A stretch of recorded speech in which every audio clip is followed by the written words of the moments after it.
Hello, good morning, and welcome to the Comics Experience Graphic Novel of the Month Club, the Kids Club edition, the most exciting one, I think, because, kids are the future, right? You're all the future.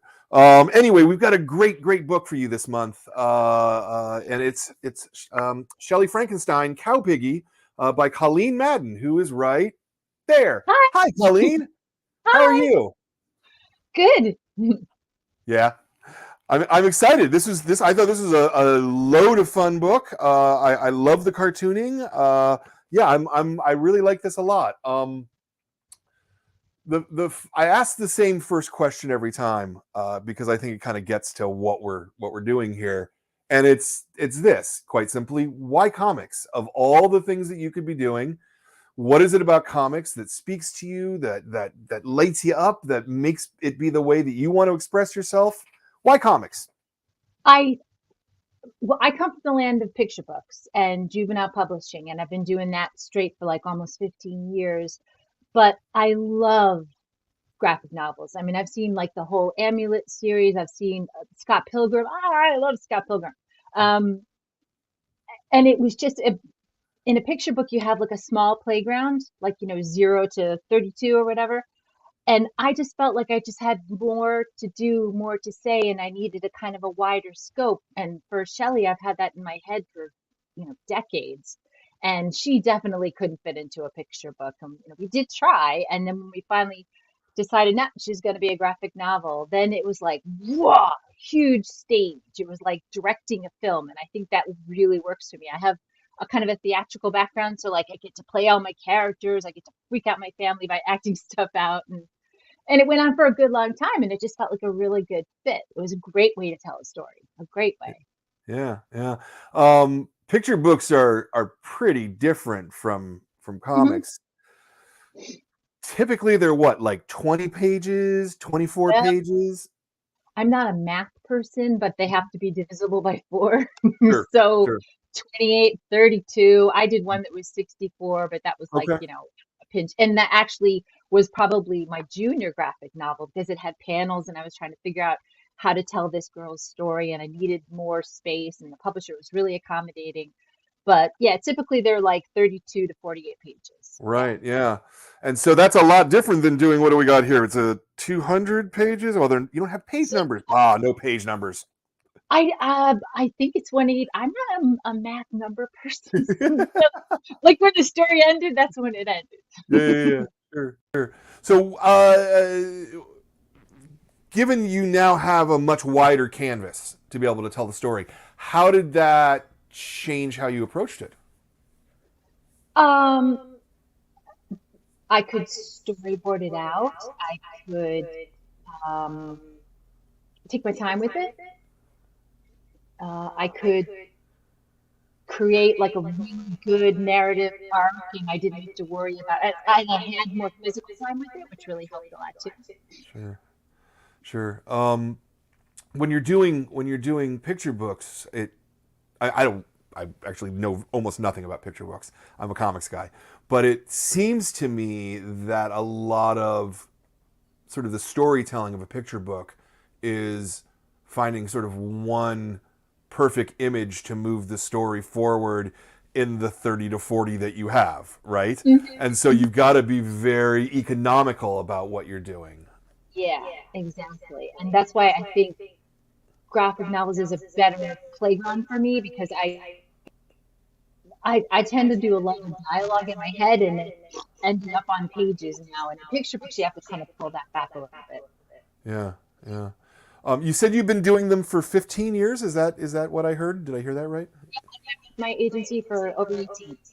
Wow, wow. Um, how did you get started with picture books?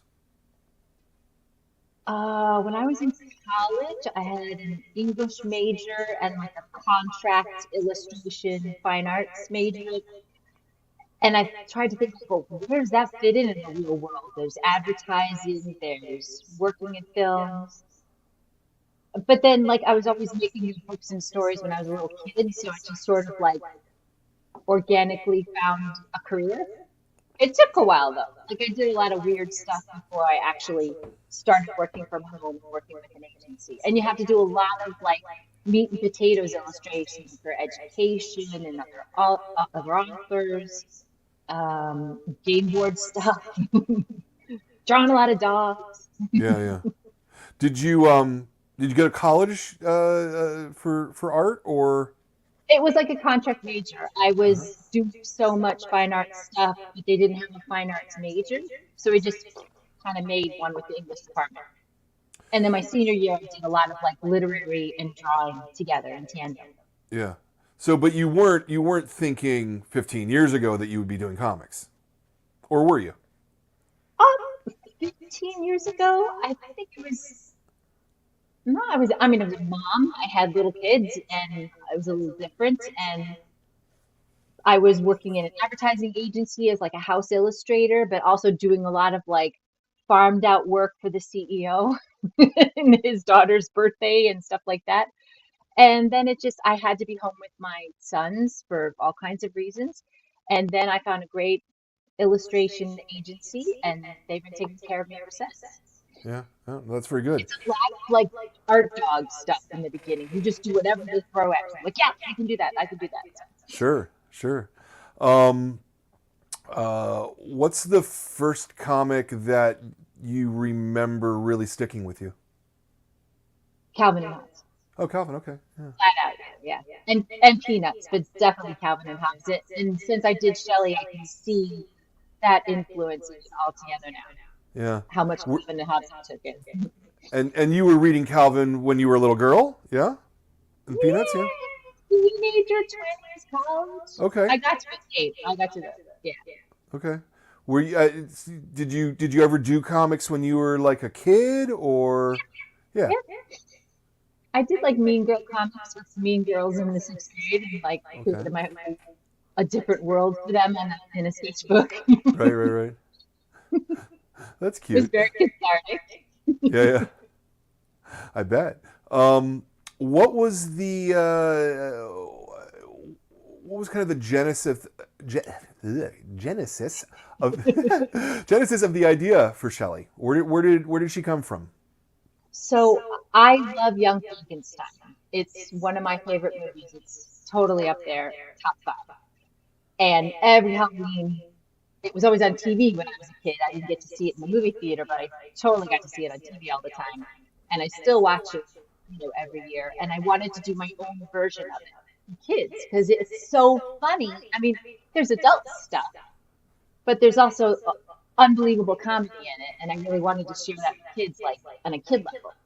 And I love classic monsters, so. And so you said it's been bouncing around in your head for a number of years. Yeah. Yeah. What form did it take early on? And that's the First dog it was scratching.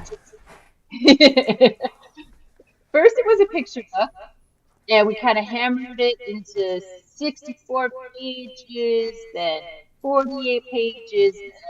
Just didn't work. It needed like a much wider canvas, and I found a publisher with Top Shelf, and it was so funny because during COVID he was doing this thing where he was sort of workshopping people's graphic novels. And I met him on a Zoom, and he had this cool Twin Peaks background. It was like just the right vibe. And then I sent him Shelley, and he's like, "Let's do this." I'm like, "Get out of here!" He's like, "Yeah, let's do this." I'm like, "Okay." And so I made like a couple changes for him, and then I was off on the draft. And 8 months later, it was done. Yeah, you hadn't done a graphic novel at that point. So what were you? This was with Chris Staros, I'm assuming. Yeah, yeah. Yeah. So what did you give Staros since you hadn't done it before? I had it actually built as a graphic novel for another publisher who Oh, I turned see. it down. So all I did was I just sent him the PDF. I see. Okay. And that was what I wanted to workshop with him. And he's like, "No, this is good. Let's Uh huh. publish this." Uh huh. Uh-huh. So And so for the original publisher, again, you hadn't really done comics before that. How did well, Monkey Walk you? is sort of- my first book, Monkey Walk, is sort of like a junior graphic novel. It's done I in see. panels, there's dialogue balloons, but it's still in picture book. Sure. But I knew It's I wanted this to is push different. It's different running a narrative over a big long story. Yeah, yeah, And keeping the momentum and keeping the pacing working throughout the whole story. It's a yeah. different set of muscles. Is I Oh, guess I'm what so I'm. Yeah. I So mean, like, you play director. You get to cast people and build a landscape and build the narrative that, you know, I hate this expression, but you get to kill your darlings when things don't work. And because it's a long-term commitment, you're sort of like all in until it's done. yeah, yeah. Um, but Stardust just approved what you had done with very He little made changes. very little changes because he had one scene he wanted to change, and it was actually pretty critical, and I didn't really think about it until he showed it to me like, you got to do this differently. And as soon as we changed it, I think that was the one change. Yeah. And what was that, if I can ask? Oh, well, originally in the story, the two elements that Shelley and Iggy used to build COWPIGGY, I had those two things go out to the graveyard and be dug in the ground with Okay. just their heads sticking out, Uh huh.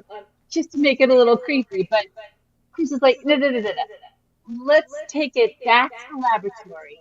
Let's build it, cover it up, and then bring that to the graveyard, and then just have them, have a vigil.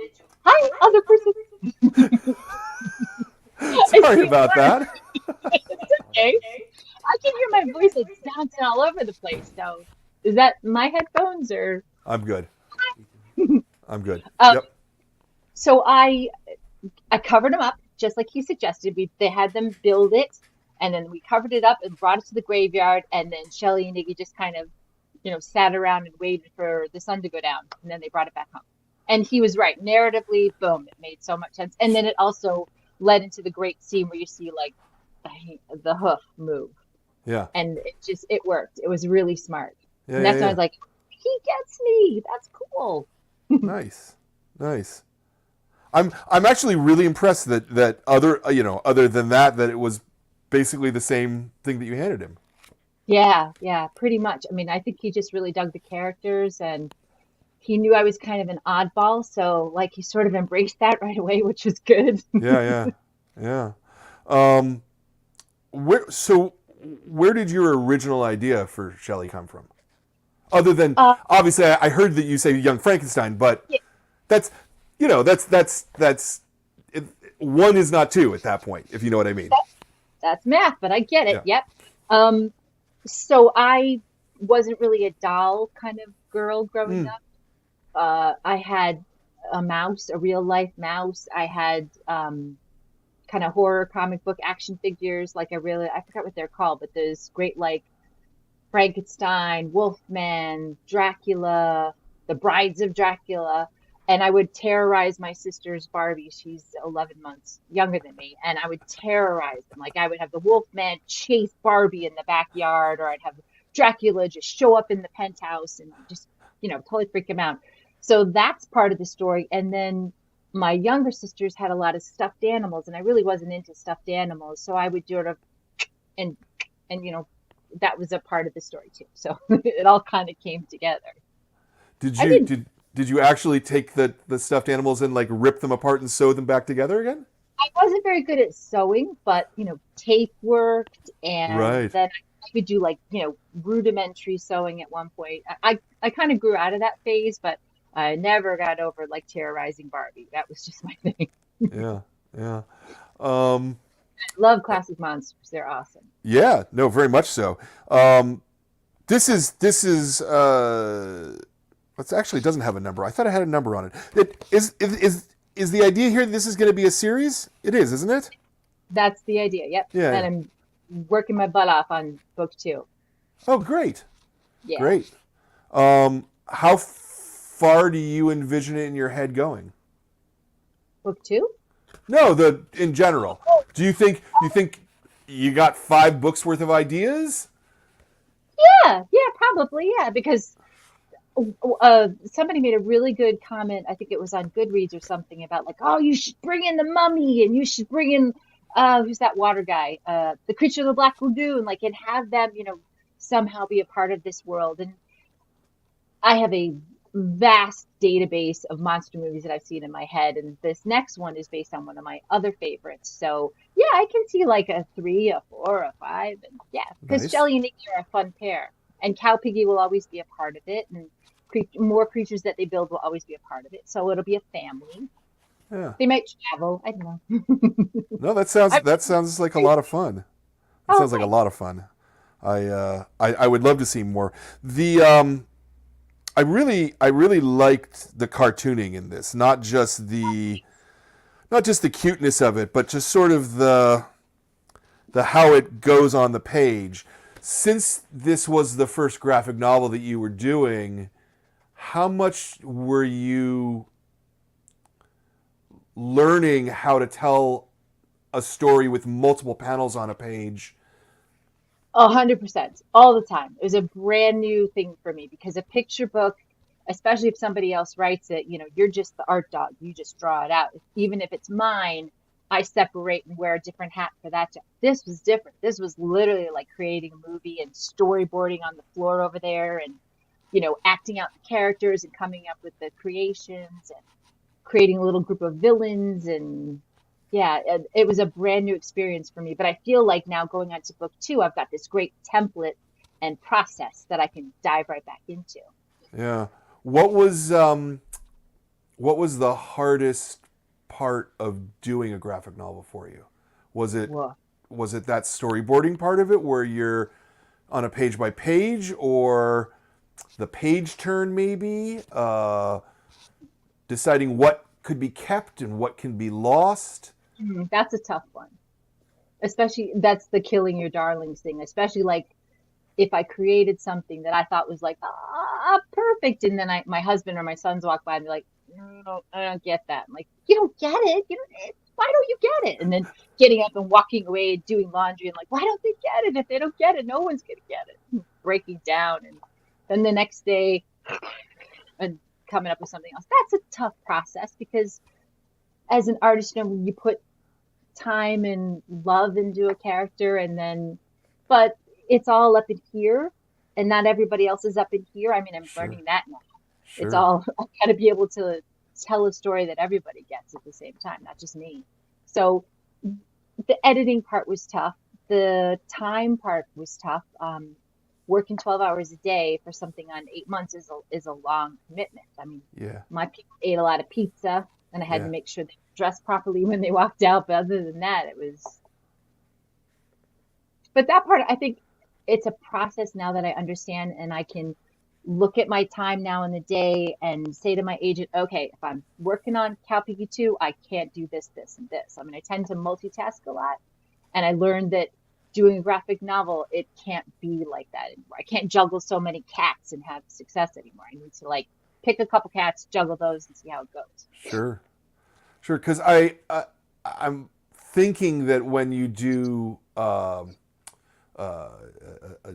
picture book, I mean, okay, so let's say it's 40 pages, but that's only 20 illustrations, right? Because it's almost always facing pages. Yeah, 20 illustrations, a month and a half, maybe. 3 to 6. That's the going deal. Three to Yeah. six. The fastest I've ever done a picture book was probably 3.5, 4 months. Wow. And that Okay. was really rocking and rolling and doing two other picture books at the same time. Sure. Sure. Sure. Sure. Sure. This is different. I mean, this is like you're committed for 8 to 10 months.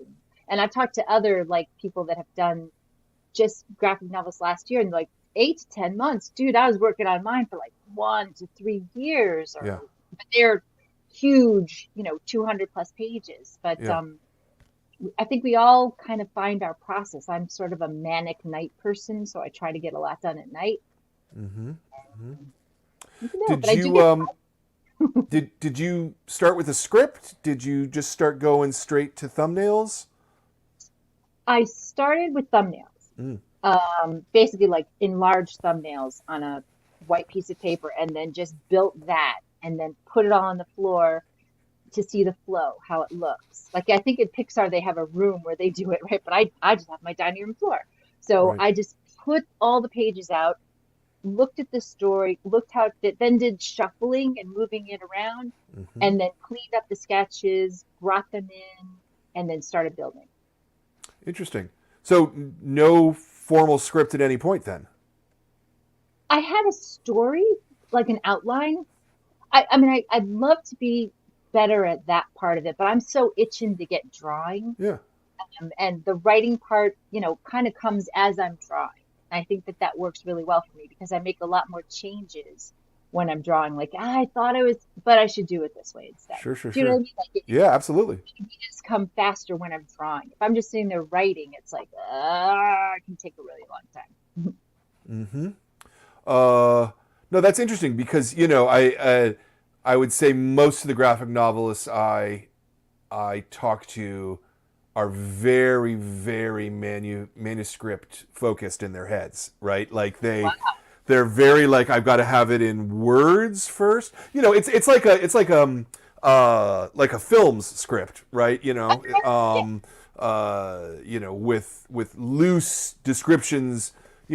Mostly they do it for dialogue. They want to get the dialogue all right first, which I always found interesting that people who are thinking of the dialogue as the first thing that they're doing, as Oh, opposed to the breakdown of the story. Do you know what I mean?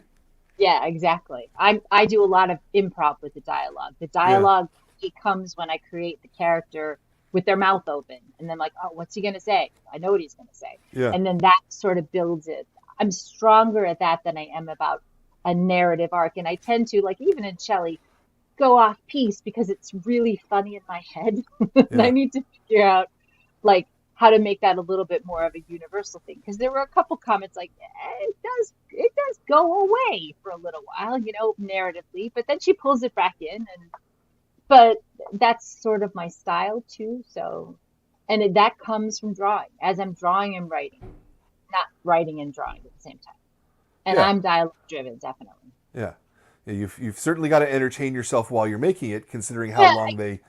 yes, the theater of it is so much fun, and so yeah. Yeah.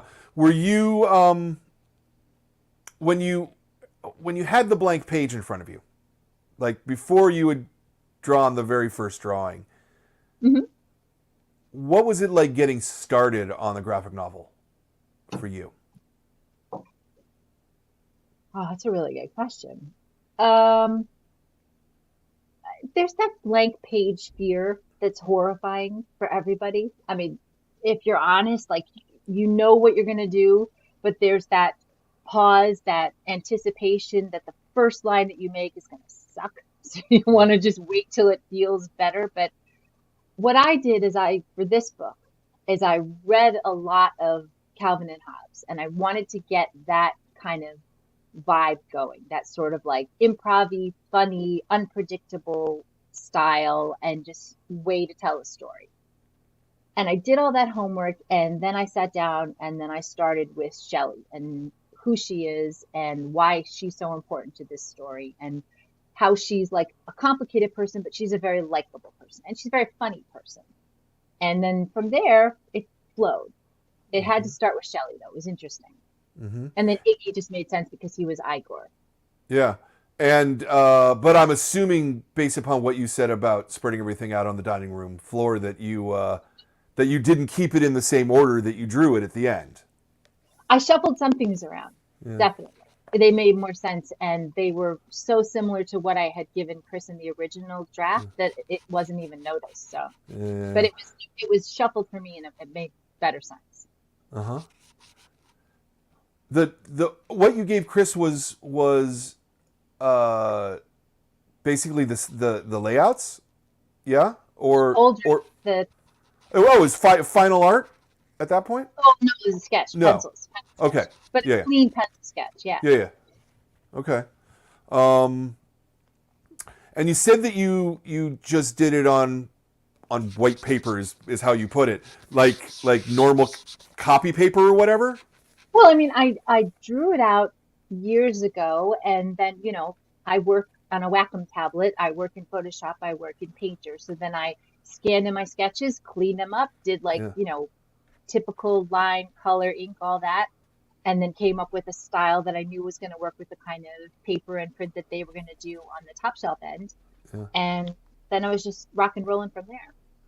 So it's all the final work is digital then. Yeah, I guess so.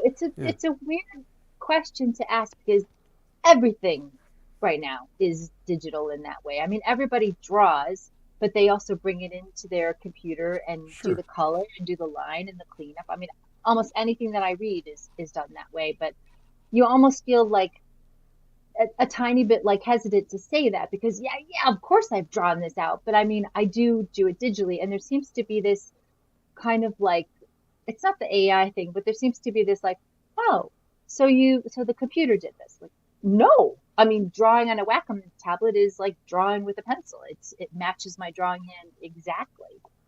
And it's the world is really different. I don't know too many people who build comic books anymore purely on paper, and it Yeah, ends up like I know 10 quite a few, to be honest. oh, Oh yeah, no, I would say roughly a quarter of the cartoonists that I speak to are so our almost tradition. purely physical. A lot of Wow. times, the feedback that I hear from them is that they need the resistance of the paper as Yeah. they draw, and that's that tactile nature of drawing Yeah. is a key part of how they create. Right. And they don't have the same thing with the smooth that you have on It's a true. tablet. That's totally true. In fact, if you scan in a sketch, you get this great quality, but you can't reproduce that quality. You can clean it up, you Yeah, can mimic it, but but then again, you can't in on a piece of paper, you can't undo. You can't resize, you can't recolor. You know what I sure, mean? Like all those great things that Photoshop can do for us as sure, artists sure. that in real life is just start again, pretty much. Yeah, So you have yeah. to embrace that part of it. I will say, Colleen, that I think that may be why most of the people that I'm thinking of do a lot of the heavy lifting of the work uh, in thumbnail form rather Hmm. than so it goes thumbnails and then pencils, then Hmm. inks, letters, etc. Yeah, it Hmm. does get scanned into the computer at some point. Obviously, it does because that's how everybody works, in the final stages. But uh, I think that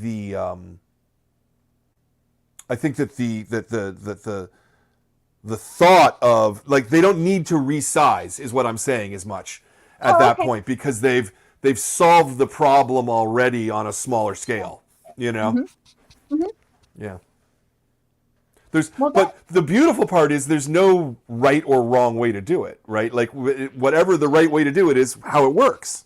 yeah, yeah. And I think that like, it's not like this whole AI thing that's going on right now where you basically say, okay, I need a tiger, I need three cubs, I need it in a jungle, it's nighttime, and there's a gorgeous waterfall. Go. And you hit, and then it just generates those Sure. images for you from a vast, internet database of styles and things.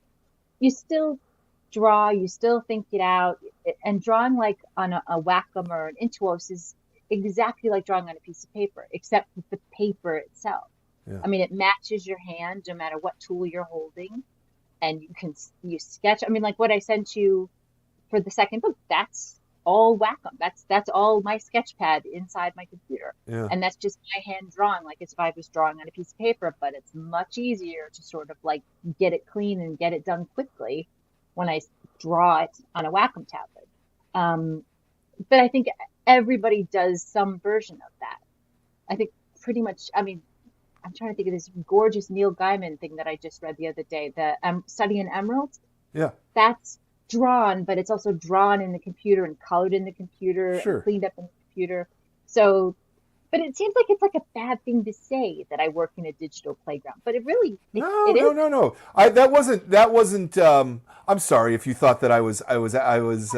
Just came a up hostile with question. It wasn't. I was more no, curious, as I say, that because there's a spread of cartoonists, and some work purely physically, some work purely digitally, and some work in between. I absolutely know cartoonists. Again, probably 25% of the cartoonists I talk to, even their thumbnails are all digital. They never touch a piece of paper at all. yeah, So it's a spectrum, you know. it's a good spectrum though, Yeah, don't you no, it think? is. It is Because like absolutely.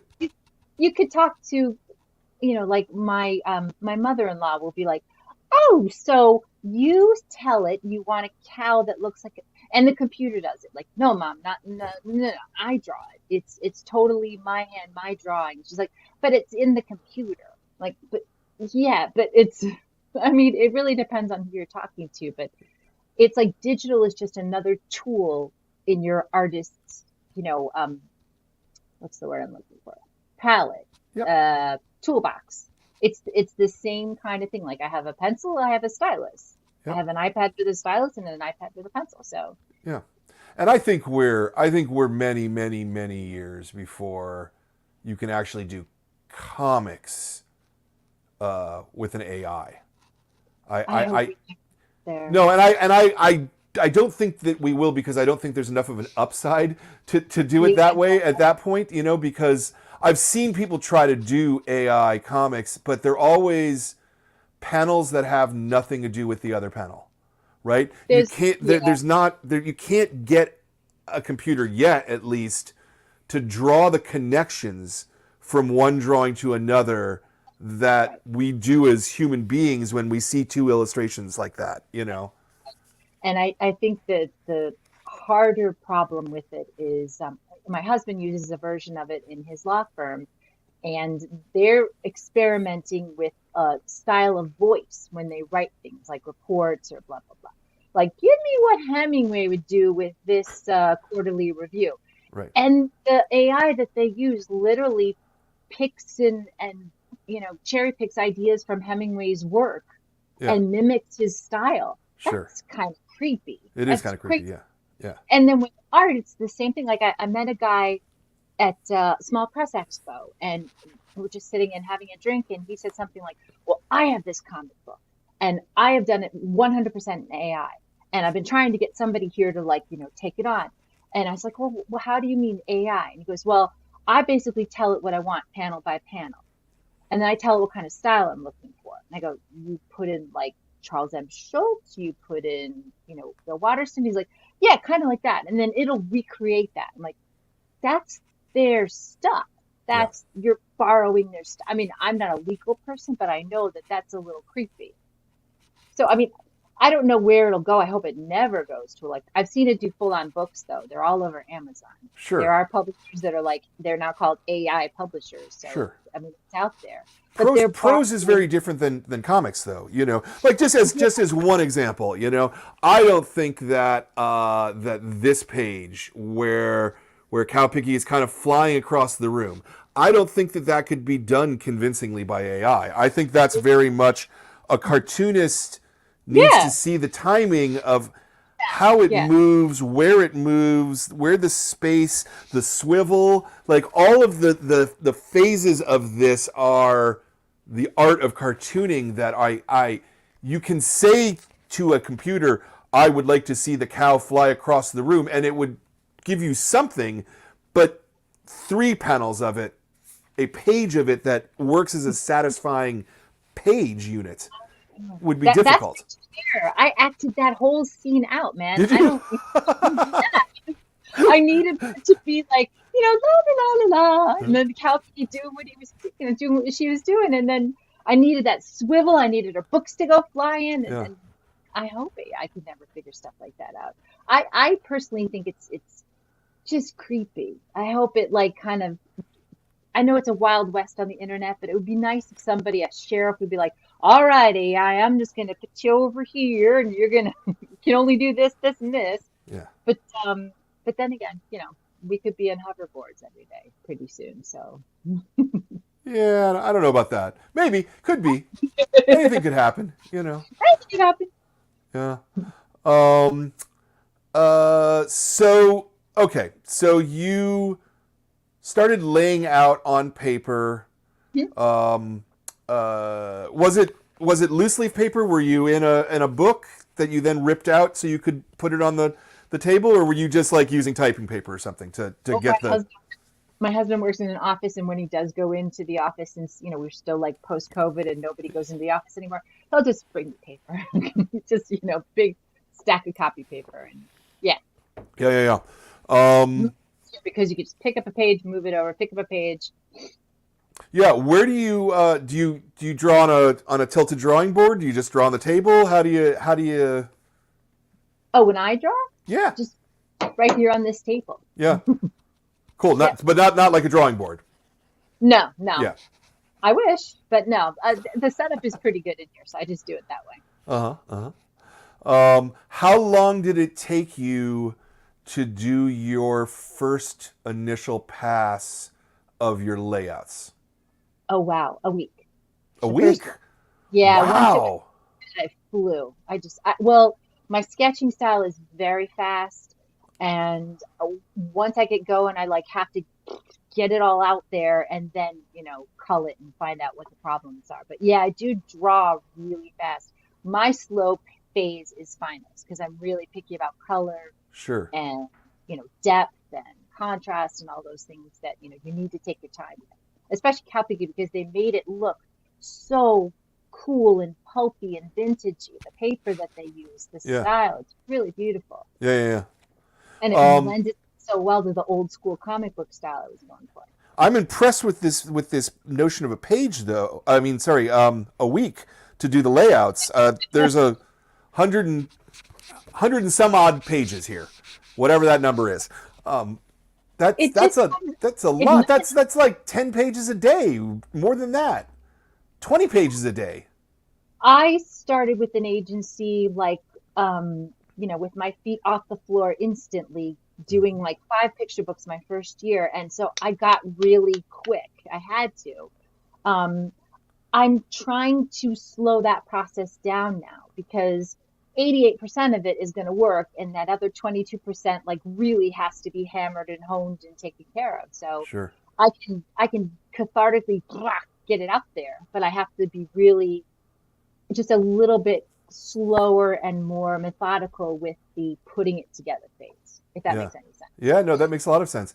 Okay, so And go ahead. No, keep going. Don't let me I don't interrupt. speak a lot, Mm, so that helps. helps. Sure. Okay.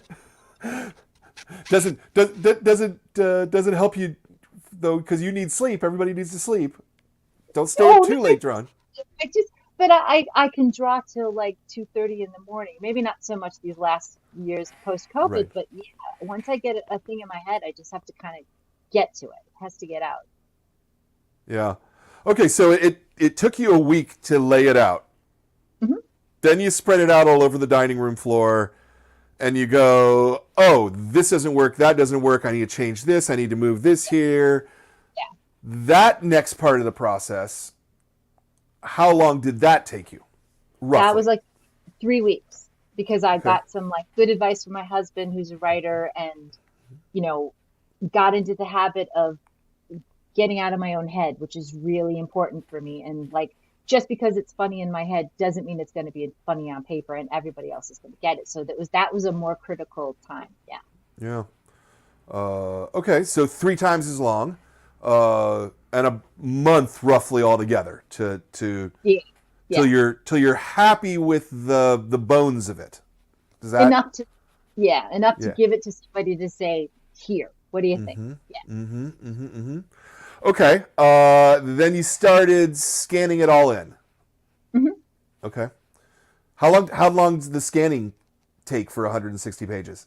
That's like 2 to 3 months. Good cleaning up the scan, redrawing the scan, getting the Right. lines right, getting into like line, color, and tone, and making it like a format so that that streamlines the process as I go along. Otherwise, I would be just noodling with one page for like months and months and months. You know what I mean? Like Yeah. getting a comic book head, getting Mm-hmm. like a Disney head, like line, color, and then going in and doing tone and shadow and all that stuff. Yeah. So Always, you're thinking about color at the scanning process then. yeah. Okay. I mean, I built a palette early on because I Uh-huh. knew I wanted sort of a gothicy feel, but like this popish bohemian kind of feel too. Yeah. Yeah. Because of Klaus Kinski, I wanted it to be kind of Germanic, so I wanted to like Lederhosen to be pink and pretty and like also tan. And Mhm. so I thought about all those colors, and I looked at a lot of different graphic novels that had great color palettes, and I was like, all right, how should I simplify this and keep it really great so that once everything's in, I can just boom, boom, boom, go through the pages in color. So Yeah, that's a real reversal of how most people work to the best of my knowledge. You may be the first person who told me that you're thinking about color like before during the cleanup stage, right? Like yeah, it's that's usually color is the last step of the process. that might come from the picture book world because like you have to kind of think about those things, especially if it's somebody else's book. You've got to start thinking about that early on so that you Sure. have a game plan within 3 to 6 months to get it done. So it just it also feels natural to me to like, see things in black and white and then start doing that Wizard of Oz changing it. Yeah, But yeah, in yeah. my yeah. No, it makes perfect sense to me. I just it's not a thing I've heard very often. My favorite one was a an author. Her last name's Furmark. I can't. What is her first name? Nellie, something like that. Anyway, she told me that the first thing that she does is the color before she even draws a line. Yes. Cause she takes watercolor, and she just sort of does what she's feeling the emotion will be that Oh, she's going to wow. draw that day, and she does that, and then she starts drawing on top of it. And I said to her, "But Yeah. doesn't that like lead you to places where you totally have to throw away that whole day's work?" Oh, she's like, "Oh, all the time. I throw away stuff all the time." I'm like, "Wow, that's a really interesting way of working." That is discipline. Yeah, yeah, right. Yikes. Yeah, Well, I that know she sets the mood first. I thought that was that's fascinating. cool. I do too. But Yeah, Pixar kind of does that. Like they build a whole color palette. What do right. they call it? The color process, where it's Hmm. just color. Like I've seen it in a book that we have about Up, and Hmm. there's a panel of just the entire movie, but just done in color. No line, no shape, or like a rough shape, but Right. color to show you the tones and the changes of the emotion. Interesting. I Huh. love to work that way, but it Yeah. just seems like Shelley is a comic driven thing, so the line is like the top Sure. thing to get out there first. Sure. Sure. Sure. Sure. Um. Uh. And then the lettering is a step after that, right? Like after you've It- got your scans in, you've cleaned them up to the degree, then you're starting to think about the lettering and the actual words. Is that about right, or is there somewhere else for you? Once I get the line going, that's when I start drawing. I start because it's my own hand. It's not Okay. like a font. And I just start drawing. I just start seeing it as a black and white thing from the lettering in the dialogue box to the shape of a kid's shoe. Then I just start, it just comes. I consider the lettering as part of the line, as part of the characters. Yeah. I I, I was gonna ask you. I thought that it was hand lettered, but It's so, totally handwritten, yeah. which is a big reason why it took maybe longer than it should. But I also think that like there wasn't a single font on the planet that made me feel comfortable with the line style. I wanted to Mm-hmm. keep the two of them the same because Mm-hmm. the in a lot of the panels, the call out text is a character in itself. It's animated and funny, and it should, it does a sound or it does like a great emotion. And I Yeah. didn't want to use that within the constraints of a font. Yeah. Now, And because also, it's you have a lot of places where you're using stress, and the point size changes, the yeah, thickness changes, which is again not something that a font particularly will handle that right. well. Um, But my husband is like, you got to make a font for the next book because think how easy that will be. How many, but I tried it when I finished the draft and it still feels gross. So I'd rather just use my hand again. yeah. Just see how long it takes. The one consideration for having a font is that if there's ever foreign language interest I in the know. book, it's so much easier to swap out a font than to have someone re-letter the book. I know. Which would be me. I would Yeah, be right. in Espanol. Is In it Deutsch. is it at least its own layer in Photoshop? So okay, Yeah, so that's insane. Yeah. yeah, Everything's in a layer. I yeah, learned that really early on. Yeah, yeah, everything. yeah. Whereas again, I know a couple of cartoonists who totally work on paper and they hand letter onto the paper, and it's there's not a layer there. It's Yeah. on the art. That's where it is. Yeah. What's your what's your favorite sound effect that you have in the book? Do you have one? I like ga because I use it a lot. Uh huh. I Uh say huh. ga a lot. And moink. I like moink. I love Moink. I really do. Moink. It's so cute. Yeah. And she gets to say it a lot in the second book, but we're building her vocabulary in the second book Yeah. too, because she's a smart girl. Uh huh. Uh huh. But yeah, kids at the school visits, they like Moink too. The ones that had the book already, they're like, Moink, that's so funny. I'm like, it's oink and moo, and they're like, I get that. Like Yeah. I Yeah. Yeah. Yeah. No, it's adorable. It's know. Oh, adorable. thanks. I yeah. No, I really like it.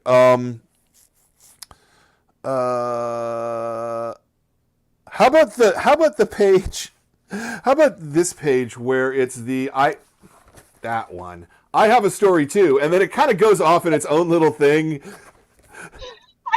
I, I loved this, but where did your idea of like, okay, stop with the comics for a minute. I'm just gonna do a page long text I here. So in Young Frankenstein, one of my favorite characters is Gene Hackman, who plays that monk priest who's out, in the wilderness and the monster stumbles upon him. I love that. So I made my character a little old lady, but instead of a house full of cats, she has a house full of rabbits because I think rabbits en masse is hilarious. So but they all have little personalities. So that when we got to the goodbye scene, I made one of them like kind of antsy and sort of ADHD, and he wasn't ready to go. So he had something to say that was kind of his own inside story. Uh And huh. I've met so many kids like that through my kids and school visits where they're like, "Oh, wait, and like you got a story? Like, yeah, let me tell you my story." So I wanted to put that in and sort of like as a little homage to people that I've met before, but also because the rabbits are just sort of out there. They're and some people have been like, I don't get the rabbits, but I get that. But at the same time, it's a part of my style to like, throw in this then they're coming back in the second book, and they the COWPIGGY needed allies outside of Shelley and Iggy, and they are definitely her allies because they understand her language. There's a great scene where she's telling them what happened with Shelley, and they're like, oh, that's awful, it's terrible, but they understand her. So I wanted to keep them in the story, and they are definitely a part of the little lady. So when we were wrapping it up at the house, it was like, oh, he's got a story. Uh So and it was like 3 in the morning. I can't remember exactly, but huh. I had this weird story in my head about a carol, and Uh huh. Uh huh. I love it. I love it. uh, I love that kind of background story on it too. sometimes there's no background story. There's just this is a weird cup of tea. I got an idea, and then I just go for it. Yeah. No, I love it. I love it quite a bit. Um, yeah, you're real happy with how this book turned out. I'm assuming. Yeah, it's gotten a really nice response from kids, which is like my favorite audience. And third to fourth graders are sort of the sweet spot, and they Yeah. get all the comedy, but they also understand Frankenstein is a classic character.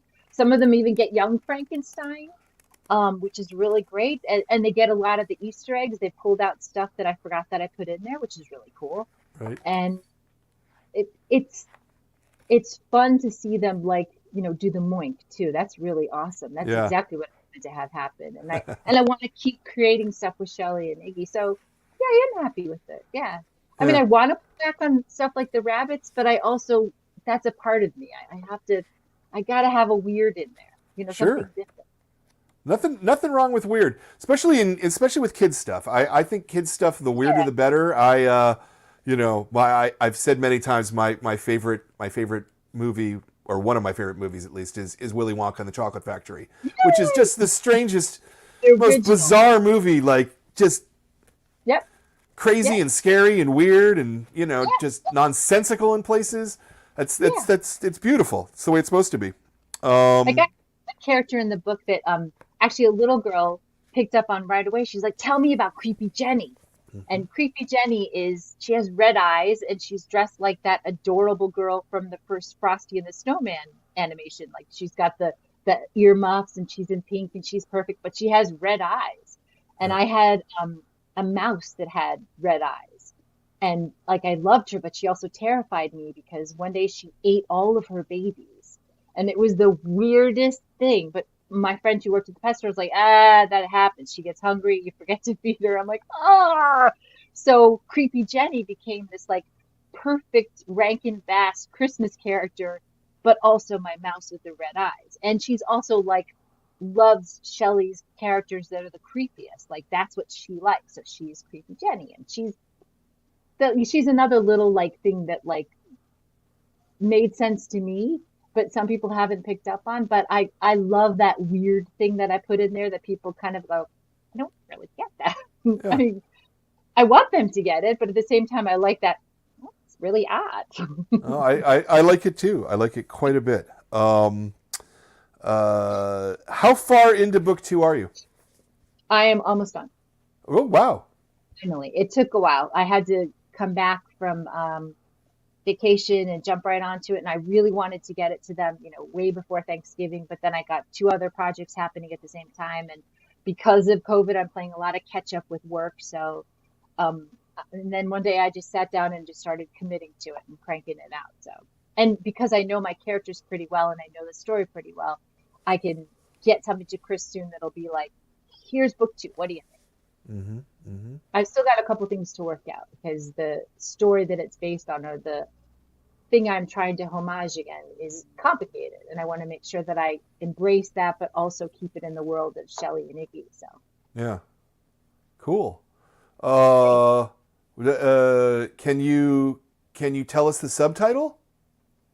Right now, the working title is called Flower Alchemy because it's about flowers and witches. Uh-huh. So Love it. far, yeah. Love it. Yeah, and there's classic monsters in it because they hang out at the house and also they help out with what's going on. And I really, really, just as a hint, I really loved the Colossal Man, which was a movie like way back in the 50s. And then I think there was a female version of it too, or even Monsters versus the Aliens. I love that movie. So I Uh, really wanted to do my own version of that too. nice. But also something with witches and definitely something with flowers. Great. Love it. That sounds exciting. Um, was your production speed roughly the same on book two? Draft wise, I took my time with it. Yeah. I definitely didn't crank that out in a week. That was about 3 months. Okay. This will be the fifth month when I finish up because I was balancing other cats. Sure. So Sure. I couldn't. Sure. Sure. COWPIGGY, it was just me and COWPIGGY during COVID and just out it goes. Yeah. But this is different. This is like I'm trying to find time to get it done because I'm working on a little junior graphic novel for a different publisher. And that's getting done. And that's only like 64 pages, but that Hmm. still needs time and direction too. So this, like I've got a full week for the rest of the holiday and I should be able to finish it up. So it's Nice. definitely not a 1 weeker. Nice. Conceptually, does that mean that it would be out again this time next year, I or have no later, idea. probably? I would say if I'm knocking on my table. If I get this done by, say, Christmas time, and before it gets crazy, get that to Top Shelf, and then get them cool with the draft, I could probably have it ready by the fall, and then it'll go out next spring, which makes sense because it's a spring story this time. Okay. Yeah. Yeah. Calvary is a fall winter, Uh huh. and this spring, maybe summer, but we'll stick in the spring for right now. Cool. So timing wise, it might work out. I mean, I Great. don't want Calvary to be just a Halloween book because it's definitely going to be the same characters, but it's going to be a completely different Bavarian Wonderland this time. So Yeah, yeah. Well, that's great. That's great to know that it's coming that fast. I'm working on it. Potentially, at least. Yeah. You Trying know. to channel Spaz Colleen, who got the first one done, but calm, more like production-minded Colleen is sort of like taking place, so the pace slows down a little bit. And they're already agreed to do the second book, or No, to or get them, I submitted a quick draft to Chris, and I thought it was pretty good, but it wasn't right, and so I need to get him something that's tighter and better. And the only way to do that, because I tried to do it as a manuscript, and I didn't really have good footing, but I know that I do when I'm drawing it out, and I know that that's closest to what I gave him last time, so that's my plan. so does that mean you're effectively doing it on spec? I guess that's, yeah, because they Yeah, have to like it, right? yeah. Yeah, Interesting. I hope they Interesting. like Yeah. Well, I'm sure they will. it. If it's anything like this one, I'm sure they will, because this was just a great deal of fun. Yeah, It was charming. It was sweet. I loved all the characters. I especially loved Cowpiggy. Yeah, no, it's good. This is good stuff. This is good stuff. Yeah. Yeah, my kind of wrap up questions are much like the opening question. They're always basically the same. We've kind of answered the what else do you want to plug? Because we've talked about the next book. What about the junior graphic novel? Is it far enough along that you can talk about it, or is it still? it's I think the the the push for this one is it's an easy reader, shy reader graphic novel, like an introduction to a graphic novel. It's really silly, and it's silly because the person that wants it loved Cowpiggy and loved that style. So it's called Eddie's Scarf, and it's about a boy who knits, and he's really good at making, certain knitted things, but he gets this gift that's a crazy knitted thing, and he has to figure out what to do with it. So it's his adventure. It's hard to. Oh, I like that. I like that as an elevator pitch. Well, I love to knit, but I can only make scarves. So Uh-huh. I have a house full of scarves, like Tom Baker, super long. I figured out a lot of knitting patterns and, stitches, but that's all I can make. I can't really make a hat unless you're okay with a bag style that just goes over your head. But so he has this great, amazing scarf that his nana gives him. And he is also a knitter, but when he puts it on, he realizes it's very, very, very long. So much so that to wear it, he needs to have helpers. So, but he collects helpers as he walks from A to the beginning of the story to B to the middle part and then to the end. So it's what he does with that scarf. There's a magical thing that happens because his Nana is a really good knitter, but she knits for somebody and some things in a different place in the city. So Sounds like fun. Do you know when it's it, coming out? I do not know.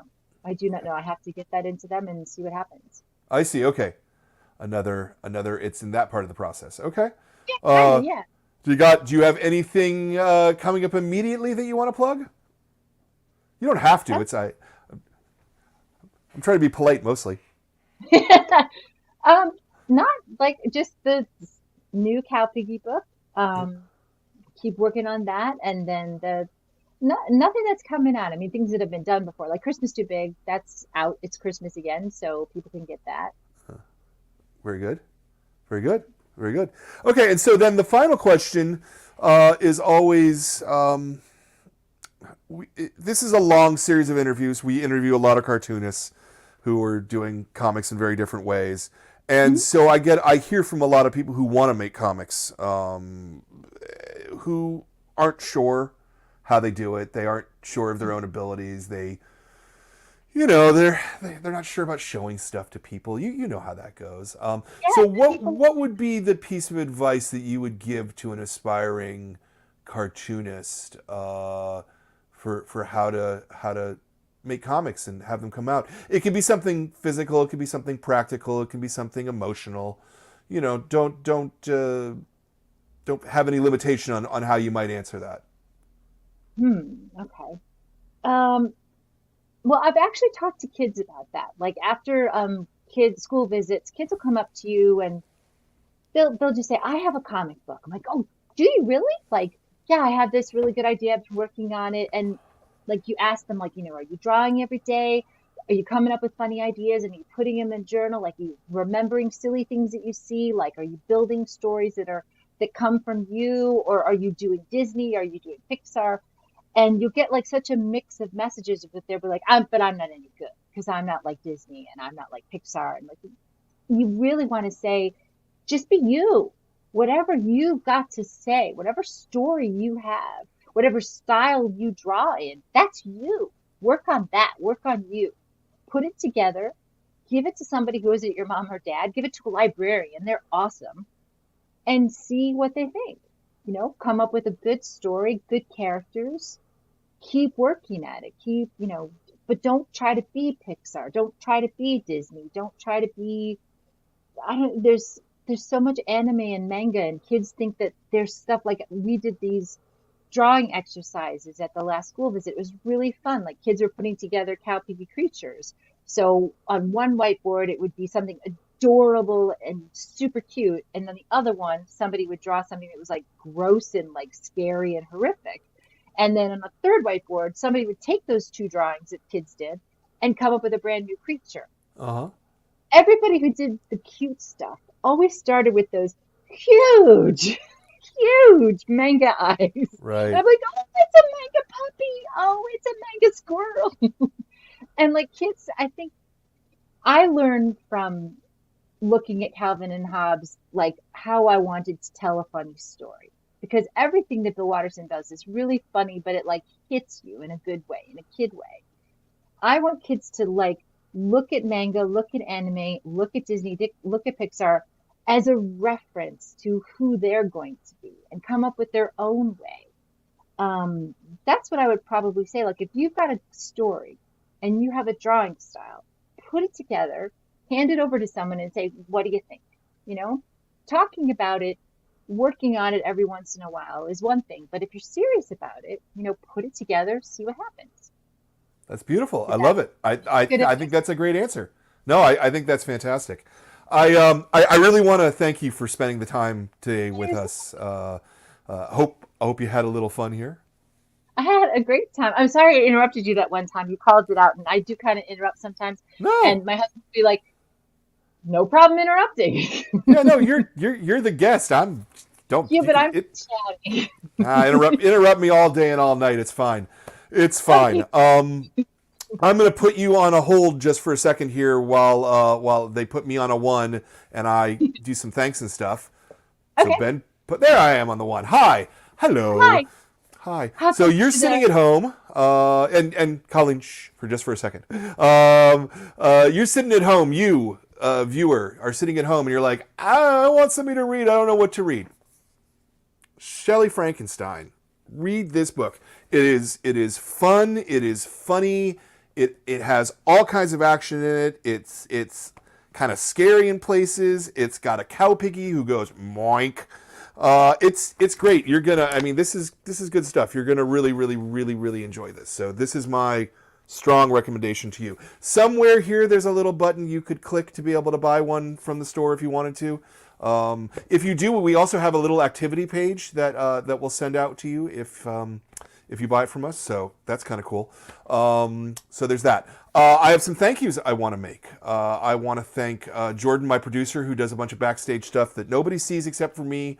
But we couldn't have a show without him. So thank you, Jordan. I want to thank Ben for running the show, moving the cameras around, doing that kind of stuff, setting up the equipment. Again, couldn't do it without you, my friend.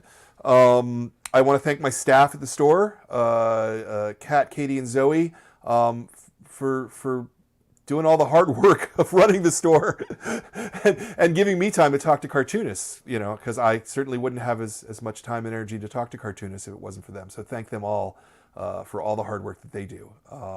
I want to thank all of you who are watching this and watching the series. We really appreciate your time, and hopefully we're entertaining you with this stuff. I know we are, but thank you. And then above all else, I have to thank cartoonists, because if it wasn't for cartoonists, I could not possibly be selling comics and doing a show talking about comics. So I want to thank all the cartoonists out there, especially Colleen Madden right there. Thank you so much for this book. Thank you for yeah, no, thank you. We really yeah, no, you can talk now. Talk again? Yeah. I can't. It's all good. It's all good. Oh, and I have one last thing to say, which is shows. The next couple shows. Next Sunday is the Adult Club. We've got Navid Madaranian, is how I believe we pronounce his last name, for This Country. Very, very smart, intelligent book. So tune in next Sunday for that. We're taking the month of December off for shows because there are too many of the Sundays are holidays, Christmas and New Year's. So we're actually going to do 4 shows in January. Our December shows will be the first 2 weeks of January, and then our January shows will be the last 2 weeks, the last 2 Sundays. Our next kids club is it's Atana and the Firebird by Vivian Zhao, which is, it's a really gorgeous book. You guys are really going to like it. She almost draws like Mobius. I know the kids don't know who Mobius is, but she's got this really beautiful style. So I'm interviewing her in 6 weeks now at this point, the second Sunday of January. So look for those shows. And that is, I think, all the things that I have to say. One last time, Colleen, thank you so much for your time, for your energy, for your comics. Thank you. Thank you. It was lovely meeting you. Yeah, you as well. If you're ever in San Francisco, do let us know. We'd love to have you come in. We've got an awesome bathroom that all the cartoonists who have ever come in have drawn on the walls, and it's really spectacular. You know, we've got Dan Klaus next to Raina Telgemeier. You know, I mean, we've got everyone in there. It's really spectacular. So the next time you're in San Francisco, make sure that you let us know, so we'll get you back there to doodle on the wall. On your bathroom. That's so cool. Yeah. It's a weird thing, but we've been doing it for decades now, so you know, it's pretty cool. Yeah, awesome. Well, that's all I got for everybody. We will talk to you next month. Thank you for watching this episode of the Graphic Novel of the Month Club. If you enjoyed what you were watching, please subscribe and hit that bell up in the top corner. If you enjoyed the books that we're talking about and the creators that we're talking to, every month we pick a brand new book. The staff votes on it. It's a program that helps keep our store alive, and we'd love to have you as a member. You'll get a new book every month. Just follow that URL at the bottom of the screen.